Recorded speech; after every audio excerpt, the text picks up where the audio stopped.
Halo guys, selamat datang di channel Rizardi. Hari ini saya mau nge-review NVMe lagi. Ini kali saya beli brand dari WD. Nih, WD Black ya, dengan seri SN750 dengan kapasitas 500 GB. Oke, kita bahas dari segi fisik NVMe ini dulu ya. Kalau menurut saya NVMe ini benar-benar sesuai dengan kesukaan saya, apalagi papan PCB-nya udah warna hitam nih guys. Udah suka banget ya. Ini materialnya juga doff ya. Jadi kayak matte black gitu ya. Jadi kalau kalian pegang tuh kayak doff gimana gitu ya. Ini sudah sesuai ya. Tapi sayangnya ini masih tanpa heatsink nih guys. Sayang banget ya. Cuman saya jadi penasaran sih, apakah NVMe ini adem gitu sampai nggak dikasih heatsink. Selanjutnya saya mau bahas spesifikasi WD Black SN750. Untuk WD Black SN750 memakai controller dari WD NVMe Arsitektur. Untuk chipnya memakai 64 layer TLC dari SanDisk. Untuk VRAM-nya sudah memakai DDR4 dari brand SK Hynix yang kualitasnya sudah tidak diragukan lagi ya guys. Selanjutnya kita bahas ke interface dan ukurannya. Untuk interface-nya, WD-SN750 ini memakai interface PCIe 3.0x4 LAN, sedangkan untuk form factor-nya sendiri menggunakan M.2 slot dengan dimensi 2280, yang berasal dari singkatan lebar 22 mm dan panjang 80 mm, serta single-sided yang berarti semua chip ditanam hanya di satu sisi papan PCB. Selanjutnya kita bahas ke kecepatan dan TBW-nya.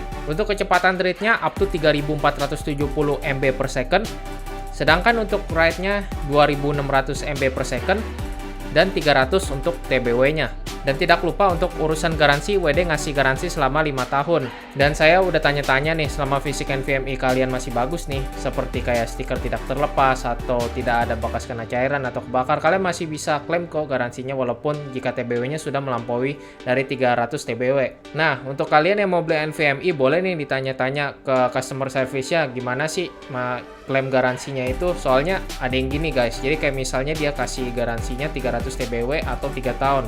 Misal dari salah satu di antara mereka tercapai, maka garansi itu ya udah berakhir gitu guys.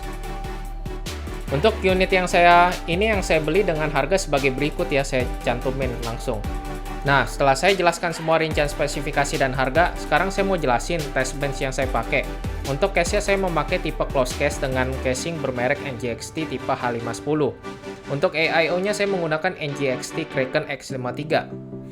Untuk prosesornya saya memakai Ryzen 5 1600 dengan RAM dari Corsair 2x8GB yang berjalan di 2660 MHz. Dan yang terakhir saya menggunakan motherboard dari Asus B350F Gaming. Untuk suhu ruangan kurang lebih sekarang saya tes itu di 27 derajat Celcius. Sebelumnya disclaimer dulu nih guys, selama pengetesan yang saya tampilkan itu bukan berarti bukti mutlak untuk skor maupun suhu ya. Karena beda pakai case atau beda fan speed itu dapat merubah skor atau suhu yang saya berikan. Oke, berikut hasil benchmark yang saya dapatkan. Untuk pengujian pertama saya menggunakan Crystal Disk, saya mendapatkan skor sebagai berikut. Untuk pengujian kedua saya menggunakan Atto Disk Benchmark, mendapatkan skor sebagai berikut. Untuk pengujian ketiga saya menggunakan AS SSD Benchmark dan mendapatkan skor sebagai berikut.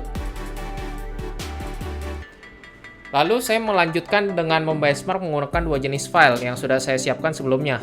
File yang pertama itu berupa file installer dengan size lebih dari 1,6 GB, dan yang kedua saya memakai file dari game yang sudah saya siapkan menggunakan file dari game GTA 5. Kenapa file game? Karena file game itu dia filenya kecil-kecil dan banyak gitu. Untuk pengujian file installer saya mendapatkan kecepatan sebagai berikut. Untuk pengujian dengan file game yang saya dapatkan, kecepatannya dapat sebagai berikut. Untuk pengujian yang terakhir nih, saya melakukan dua kecepatan fancast ya. Kecepatan pertama itu fancast saya pakai sekencang 1000 rpm, dan yang kecepatan kedua itu di 2000 rpm max, kecepatan dari fan yang saya punya ya. Saya lakukan gini cara melakukan pengujiannya, masing-masing dengan cara mengcopy file game dengan 3 kali loop, copy, paste, delete, and repeat dengan menggunakan file game GTA 5. Untuk pengujian dengan fan speed sekencang 1000 rpm, saya mendapatkan suhu sebagai berikut ini. Untuk pengujian dengan fan speed 2000 rpm, saya mendapatkan suhu sebagai berikut.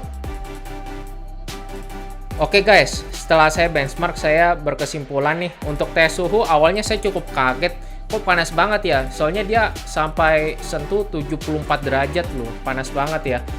Ternyata kalau sebenarnya itu enggak juga ya, seharusnya nggak gitu panas ya. Ini kayaknya masalah airflow di case saya yang kurang bagus. Terus saya tes balik lagi dengan fan speed 2000 rpm, itu saya bisa mendapatkan suhu maksimal di 69 derajat Celcius.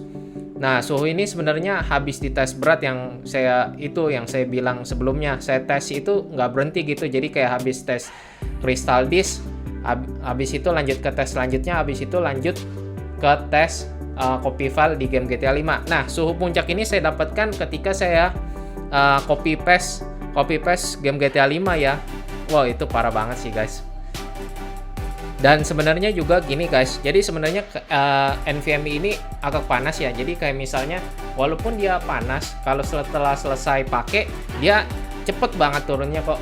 Misalnya dari maksimal 74, nah begitu selesai copy dia langsung bener-bener cepet banget turunnya. Untuk masalah ke harga nih, apakah masih layak untuk dibeli?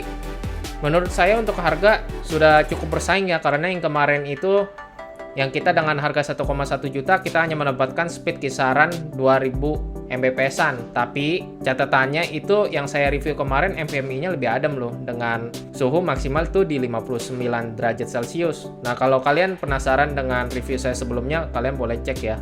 Nah, balik lagi nih, dia kan sudah menawarkan speed di atas 3000 nih. Menurut saya itu sangat wah banget ya, apalagi untuk teman-teman yang suka edit video nih. Kecepatan seperti itu pasti akan jadi keuntungan pas ngeload data dan video playback. Oke guys, sekian dulu review NVMe saya kali ini. Terima kasih sudah menyaksikannya. Jika kalian suka video ini, jangan lupa kasih like-nya. Kalau nggak suka video ini, silahkan dislike video ini. Dan jangan lupa kasih komentar ya kenapa kalian nggak suka video ini. Dan jangan lupa subscribe ya. Terima kasih.